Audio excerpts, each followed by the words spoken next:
How's it going? Right, I'm going to take you on a quick tour of how we packed the car for the road trip across Australia. I'll give you some top tips and things that worked for us and things that didn't.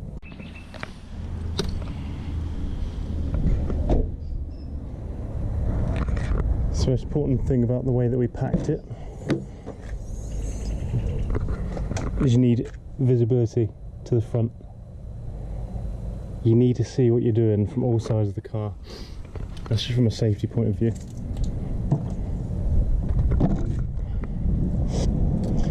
So as I'm sitting in the driver's seat, I need to be able to see out the rear window. I've seen a lot of people with their luggage is right to the roof and they've stuffed in as much as they can, which when you're doing a long drive is quite dangerous because you can't see if cars are overtaking you. You've got your wing mirrors, but there's blind spots. So again, second way I packed it. Another tip, again, safety, is have everything secure. See here, we've just got a bungee cord which is attached to the suitcase. If you have to brake hard, emergency stop, it can happen. And you don't want things flying forward. So all these things are secure. And you want to pack it as how often you're going to need it. So small little day case that we take, put in the tent, clothes, that would be at the front. You've got the tent that comes out first. Talking about accessibility, we've got esky cooler on the side here, which is a must for keeping food fresh and your drinks cold. Another top tip, the more of these ice cubes or frozen bottles of water you can stuff in there, the longer it's going to stay cold. Okay, so you want it full to the brim of cold things, and we've got about maybe 1.5 to 2 days of coolness out of it. Accessibility again. We've got another plastic tub here full of kitchen equipment. Okay, there was more in it, taking some to be used now, but this is all easily accessible from the side of the car. You don't have to grab everything out the back just to get it. This floor space can be used, so I've got a toolkit.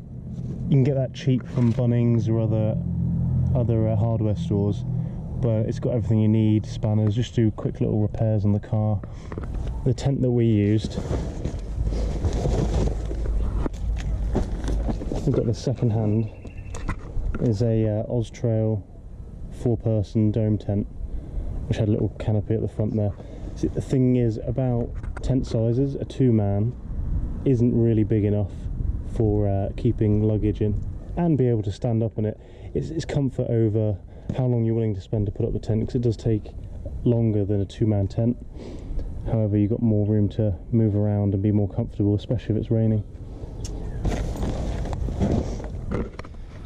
Propane canisters. The advice is not to carry them in your car, especially when it's in direct sunlight. We've had this in the car the entire time, and the car has been getting hot, and we've had zero issue from this canister. It's not advisable, but it can be done. Instead of going for a sleeping bag and camp mat combo, we went for double blow-up mattress and just a duvet and sheets, which are quite cheap from Kmart or Target, and that served us really well because it was warm but also keep cool as well. For the blow-up mattress, you can buy electric pumps, but they're very loud, and when you get to a campsite late, you don't want to be waking everyone up with your electric motor running from your car. So we just bought this hand pump, which works really quick. Bit of a workout on the arms, but you can get that double mattress up in about 5-10 minutes. Tip for keeping the car cool: the windows on this are slightly tinted, not very dark tinted, so a must is to have the windscreen reflector. Put that on the front windscreen, and that blocks out all the sun and the heat, and also on the side doors. Bought these, were cheap, just little suckers on, keep a lot of the sunlight out. It just keeps the vehicle cool, because it can be uncomfortable. So this is a foldable table, which you can get. You can put your cooker on it and put your wash bowl. It's very easy to set up in the way of cooking equipment.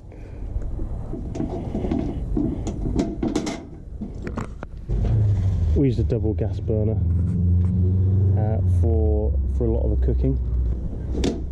Easy to use and set up, and just use with the propane gas canister here. We set a single burner. This single burner uses gas cans in the side here, butane. So that's good for motels. If they allow you to cook inside, you can use that portable little stove as a backup. We never had to use that one. Another cooker we had was a small portable Weber charcoal cooker. Now, this didn't get any use whilst we were camping, for the simple reason of it does take a while to light up and get ready to cook. It also, you've got to keep coals in the car. That's another added expense. Aside from taking too long to fire up, it takes a long time to cool down as well, so you can't cook something and then throw it back in the car. You've got to wait for those coals to calm down.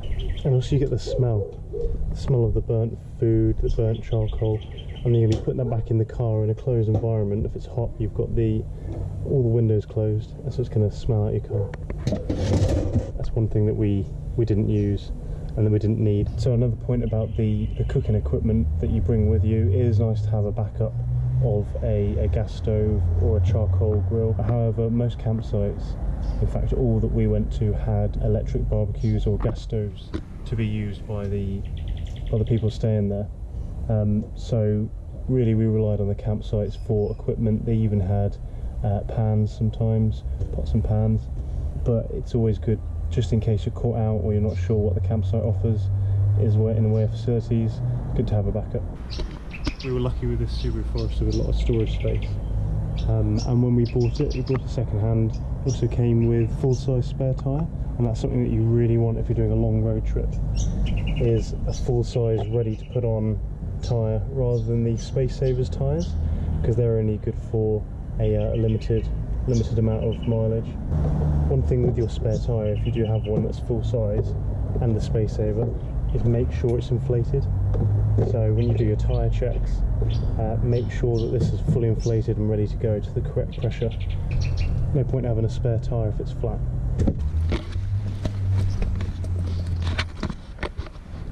So coming to the inside, there's a few things that you want to make sure that you have, just for sanity. You want some music, so either your working radio, make sure that's there, or a USB port to put your music through, or even an auxiliary cord.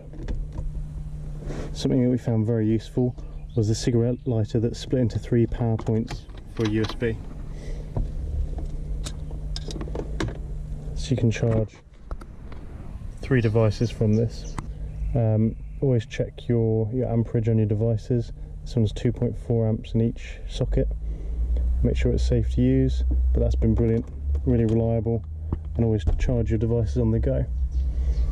Get your phone mount for your GPS and music, and that's where my GoPro is situated, just a mount for the windscreen there. Things to keep handy around the driver's seat and passenger side: torch. Get a nice bright torch. This one's from LED Lenser. Okay, that served us really well, and it's compact. Once you arrive at a campsite and it is dark, obviously it's nice to have your torch handy, as well as whilst driving on the road. Wet wipes, absolute necessity. You can't wash your hands whilst you're driving, so you need wet wipes. Tropical strength insect repellent. Luckily we only needed this a few times, but when we needed it, it was absolutely awful, the amount of mosquitoes that were biting. Some duct tape, that's always useful. Painkillers. If you can, when you're looking for your car, if you're buying second hand, make sure it's got your owner's manual, because This is a lifesaver. If anything is wrong, it gives you all the tyre pressures that are needed, any parts that need replacing, the type of oil, the type of petrol. It's really good to have that for the information it has. What I want to go through now is to show you the things that I use daily, so therefore what I feel are essential items. Microfiber towel, fantastic, so light, quick drying. Dustpan and brush. You'd be surprised how often you need to clean out the car or your tent. It's really useful. Padlock, a combination preferably, so you don't have to carry a key with you, but you can lock up your bags in the tent. If you're on a powered site, you're going to want an extension cable, and that will take from your power point feeding into your tent. When you get into the tent, you want a multi-socket to charge your devices. Lighter to light the gas barbecues and the coals. Multi-tool, always useful. Mentioned this in the car. This is the cigarette lighter charger. Really great, used every day. Portable speaker to take your music with you. Lantern for inside the tent when it's dark, because sometimes the without daylight savings in some of the states, the evenings can draw in pretty quick. You need one that you'll either wind up yourself or plug in. This case I got online, fantastic cable organizer, but you could use it for anything. It comes with these elastic straps. So I put all my cables in there. It stops them from getting tangled. In here is a multi-socket power adapter. So you've got one power point, Australian. It goes into 6 USB charging points. So you can charge everything from one power point. Really, really useful. Little bag for my GoPro. That's got all the accessories and the charging cables. As far as kitchen equipment goes, and food, it's completely subjective and up to personal preference. But the one piece of equipment that I found was so essential was just this pot and steamer. This is just a standard pot. You can fry in the bottom of it, you can do casseroles, you can cook broth, soups. You can chuck the steamer lid in and use it as a steamer. As well as that, Tupperwares, real cheap, really good for storing your food. We use this every day for leftovers, spices, and also other things. Things that we found out we didn't need so much. Water bottles. You're going to buy water from the shops. You don't need to carry around your own bottle. You can reuse those a few times and then throw them away, but you're going to be swimming in them at the end. Plastic bags. We ended up having an entire bag full of bags with how many that we'd gotten from the supermarkets. Other things we didn't use, we bought toilet roll. The first time I went shopping we bought a toilet roll. Did not end up using any of that because all the campsites provide that in the toilet facilities, as well as the motels and hotels. We bought a light duvet cover which got grubby pretty quick, so to avoid that, get the darker one. I would have taken less kitchen equipment. I filled up the big white box full of kitchenware and only really used a few pans. So you could really minimalise and cut down to your essential pieces of equipment. Other things that are suggested to take, like spare light bulbs for the car, anything that is a backup. I'm glad we had it just in case, because you'd hate to be in the position where you really needed it and didn't have it. So I class everything else we had, that even if we didn't use it, I think it was still needed just in case. So a point on driving as well. I know we talked about safety.